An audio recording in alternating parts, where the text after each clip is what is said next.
From Washington, D.C., this is Middle East Focus.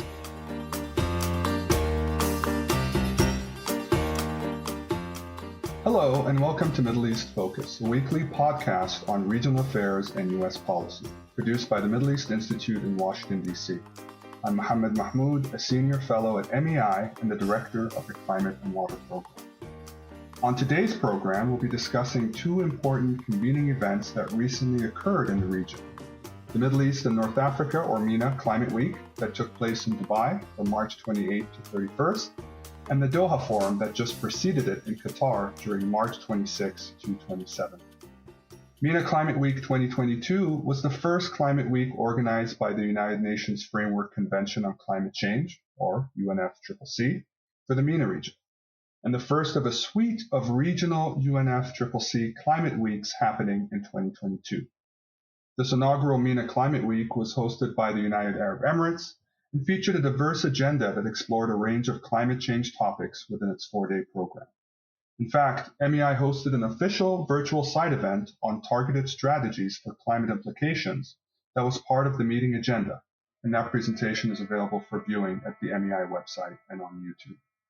The Doha Forum was a global platform for dialogue that brings together policy leaders to discuss critical challenges facing the world and how to provide innovative and action-driven networks. Under the banner of diplomacy, dialogue, and diversity, the Doha Forum promotes the exchange of ideas and discourse towards policymaking and action-oriented recommendations. For both of these events, we'll be delving into the nature of the meetings, how they may have shaped the climate change agenda for the region, and any major takeaways and outcomes. On today's program, I'll be talking to Neeshad Shafi, one of MEI's non-resident scholars in the Climate and Water Program, about these two regional events. Neeshad is the co-founder and executive director of the Arab Youth Climate Movement Qatar, a board member at Climate Action Network Arab World, and a member of the steering committee of UNESCO Youth Climate Action Network. He's an environmentalist, public speaker, and policy-oriented social change advocate, most known for his work on environmental and climate change education, advocacy, and policy in the region. And most germane to our topic today, he was a participant at both MENA Climate Week and the Doha Forum this year. Welcome to the podcast, Neeshad. Thank you, Mohammed. Thank you for having me here. So Neeshad, let's start with MENA Climate Week, as that event was truly dedicated to the topic of climate change. In what capacity did you attend the event? And from your perspective, what was the significance of this first ever MENA Climate Week that was hosted in the UAE? Well, I attended the summit as a youth capacity builder or youth organizer. I was invited by the World Bank to host a couple of sessions and moderate, and also making sure that enough number of young people from the Arab region are attending and represented. So my capacity was basically as a youth bridge builder. So, well, the significance is quite important. Why? Because the summit itself comes after a long break of COVID pandemic. People are meeting for the first time since then. And given the region never had a climate week, so this gives us a lot of leverage for the region. And also given the significant changes at the political level on climate action in the region, makes it super important to have such an event ahead of the most awaited COP27 and COP28, which would happen in Sharm el-Sheikh in Egypt later this year, and also COP28 later in Abu Dhabi in UAE. So I think it's super stepping stone ahead of two incredible events happening in the region. So based on that and what occurred at the event, can you share with us what you thought were major outcomes that transpired over the 4 days of the event? Well, it's interesting that the 4 days of the event was exclusively discussing almost 200 side events, which were happening both hybrid and in person. And I think we had more than 200, 300 speakers attending over the course of 4 days. Well, the conversation was more around how the governments in the region, policymakers and private sector, including academic and nonprofit organizations, can come together in the collective action against climate change. Well, I think the major theme of the event was the energy transition, given the fact the region is quite petrol or fossil fuel-based economy. So it was quite evident that much of the discussions were around energy transition.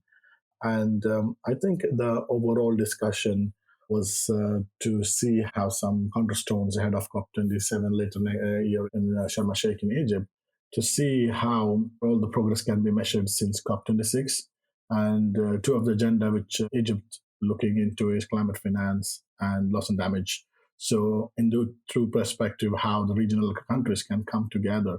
So I felt the major outcome was to have that sort of leverage of bringing all these regional leaders from the MENA or Middle East and North Africa countries to actually make sure that their priorities are put straight.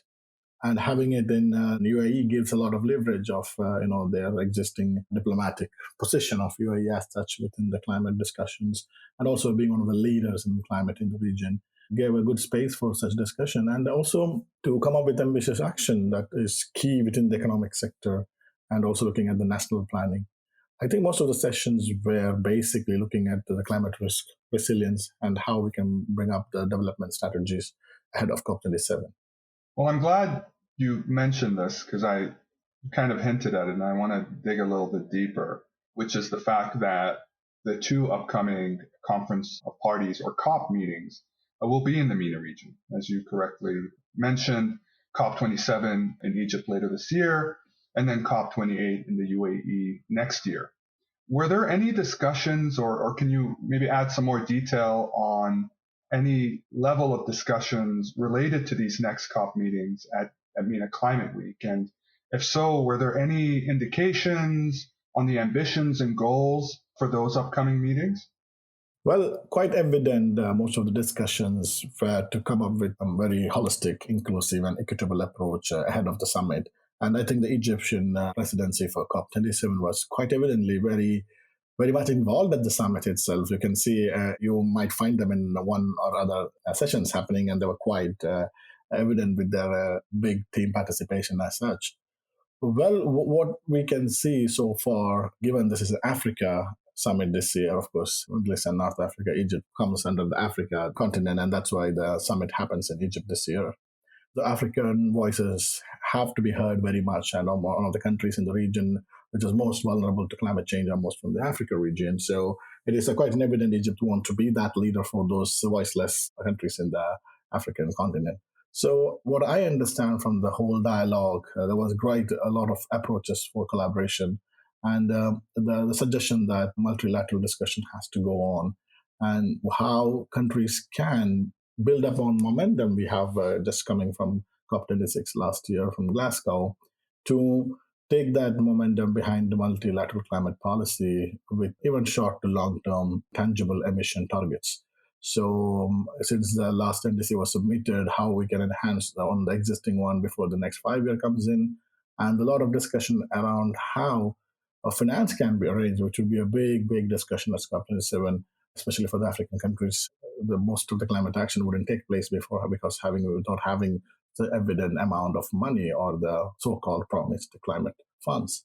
So I think this would be a great opportunity for them to voice against the so-called the powerhouses of the West, who have been still reluctant to make sure they have paid the nutty amount that has to be part of the $100 billion climate fund. So it would be a great opportunity for Egypt also to stand with those least developed countries or developing countries as such. So the most of the discussion were around finance and looking at also the technological innovations and how that sort of transformational opportunities can be provided to those countries through some breakthrough solutions.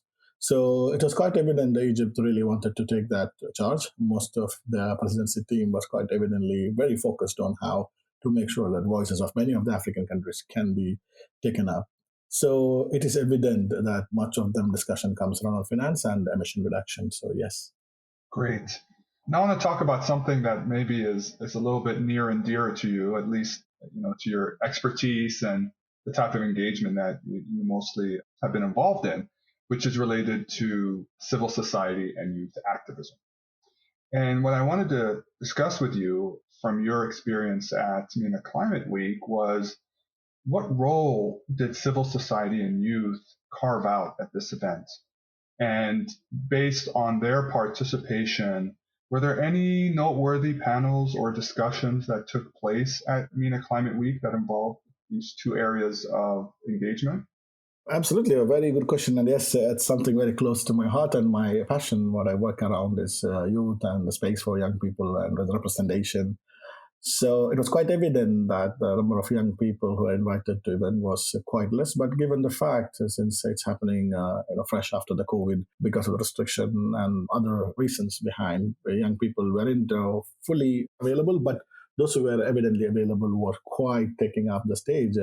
So I should also thank the UNFCCC and the World Bank through the Connect for Climate, making sure they did provide the necessary support and funding and finance to make sure regional representative young people are attending the summit. And I would take this opportunity to thank them for making this happen too. So youth, those who are youth, you were available was quite evidently attending most of the sessions and also part of the session or maybe the moderating the session. So it was quite evident with how they participated, with full house sessions were happening.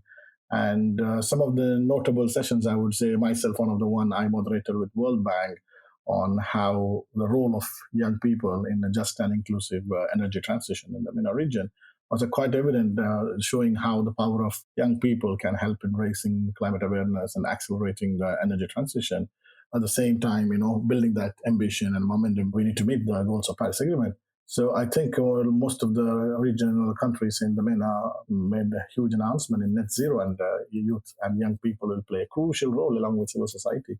So that was one of the sessions I was able to moderate, and a couple of others I attended as a participant or panelist were on youth capacity building, the role of youth and their capacity in enhancing resilience for national determined contribution implementation, so the NDC implementation.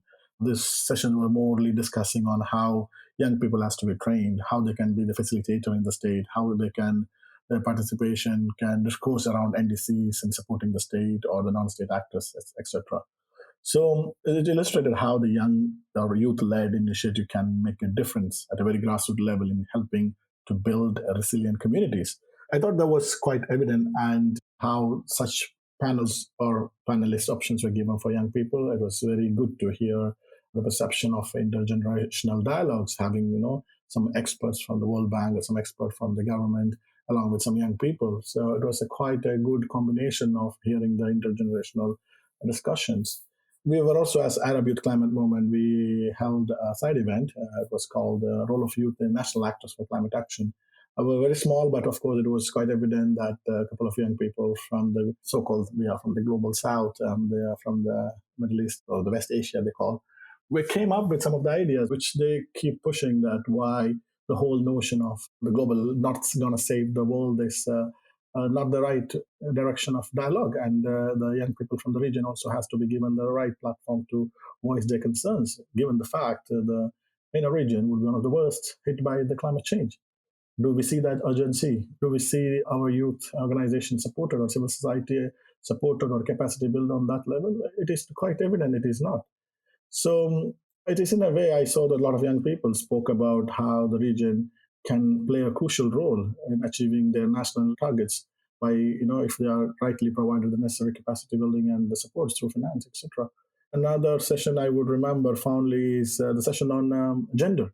So this is also quite evident how explosive was the whole summit. It did touch about youth, gender, civil society. The gender session was quite evident, the participation from a young lady from Saudi Arabia, Tunisia, Morocco, and a couple of other young men from other regions, talking about how gender plays a huge role in this whole discourse about climate change. So it was interestingly a great session. I see was part of the whole 200 sessions they hosted. So I was really happy with the outcome, especially given the role of the youth at the summit, either as a moderator or participant.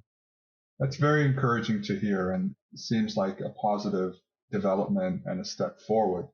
And with that sort of train of thought, do you foresee momentum moving forward based on the level of engagement and activity that civil society and youth had at MENA Climate Week that you shared with us? Do you see that momentum moving forward to other larger events, say the COP meetings, or even for those groups to work closely together with other areas of engagement or groups involved in climate engagement? Absolutely. I mean, there is no question. I think this was a much needed discussion for young people. Even the number was small. Of course, it's MENA week is not as big as pre-COP or COP. So, but the real actors from the civil society was there. I mean, I was happy to see some of the leading ones or some of the new aspiring ones coming up too. So it was a combination of some actors like me, who has been quite some time being part of the youth movement, and also the newbies who are coming up, very new, some of them attending their first climate week or climate summit or a sort of climate event they have been attended in whole their career. So it was a good way of exchanging such thoughts with them and see what we can do together ahead of COP27 and during COP27. So one of them is a pre-COP, which is done by Yango and other youth organization called COI, Conference of Youth, which would happen ahead of COP27, ideally in Sharm el-Sheikh or maybe in Cairo.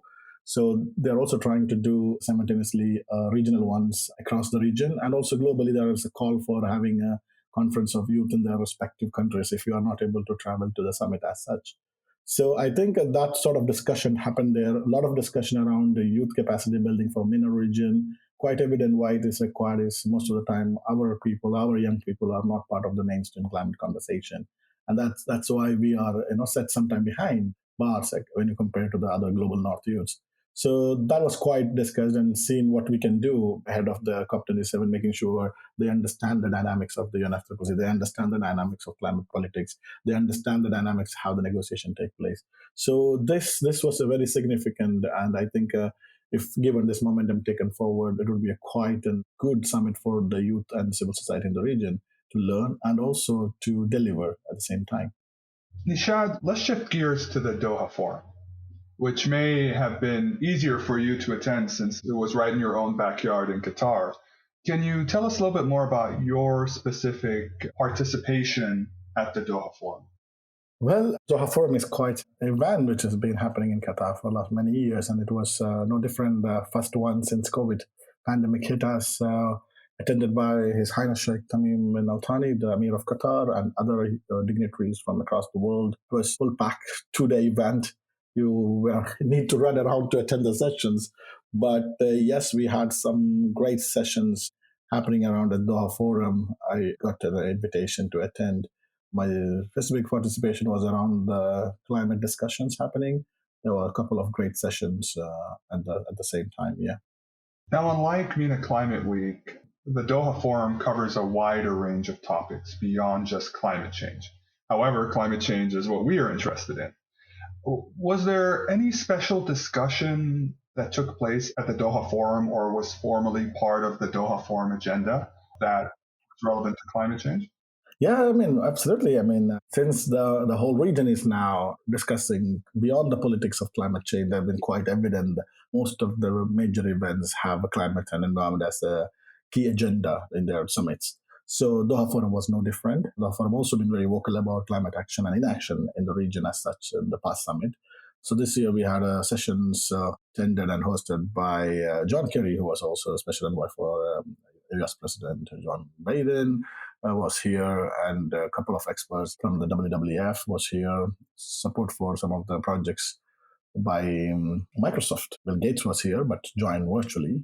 And other eminent experts from the climate sphere was here as well. So a couple of 3 or 4 great discussion around decarbonization, energy transition, and the future of Middle East was discussed. So yeah, that was a super interesting sessions as such.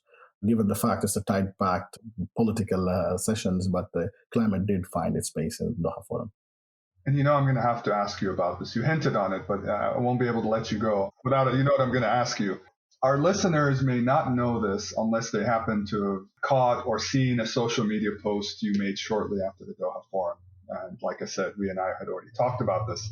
But you actually got to meet and talk to John Kerry as part of a delegation from Qatar and shared with him some of the climate work that's taking place in Qatar, which I thought was very, very cool. Can you tell us a little bit more about that meeting and the exchange you had with John Kerry, the U.S. Special Presidential Envoy for Climate? Absolutely. It was very delightful and enjoying moment. We got an invitation from the office here in the U.S. Embassy telling that John Kerry would meet a youth-led environmental association in Qatar, and obviously we are the most recognizable face in the state, given our work and also some of the projects as being supported by the US Embassy here in Qatar. So when we got the invitation, we were told that Mr. John Kerry has 3 minutes to discuss and tell you what you want to do and what have you been doing. And he will be more than happy to listen for 3 minutes. So we were already, all lights were ready, the press was ready. So when we were having discussion, we're like, hey, we will keep it very precise. So four of us from the board attended the meet. Then we said, hey, 3 minutes, so 1 minute each. So the fourth guy wouldn't be speaking. For our surprise, he was so intruded in the discussion, John Kerry left the small meeting after 17 minutes. So his team was going paranoid because he had other meetings at the same day. So he was super impressed by how a youth organization like us of a very small magnitude has such a global presence, working with a lot of other agencies, UN agencies, other youth groups. And at the same time, working within that box, what we call in the GCC countries, nonprofit organization, civil society-based youth organization, independent organization. He was quite surprised with some of the terminologies how we referred our organization. And he was extremely proud about the project, which his embassy is also supporting, and also the ministries here in Qatar supporting us, which is called the Household Carbon Footprint Project. It's a project, one of its kind, where you can measure the household carbon footprint through an app which we developed. So he was very interested in that project. He kept asking question after question, and he was impressed that that's sort of something that is developed and made in the MENA.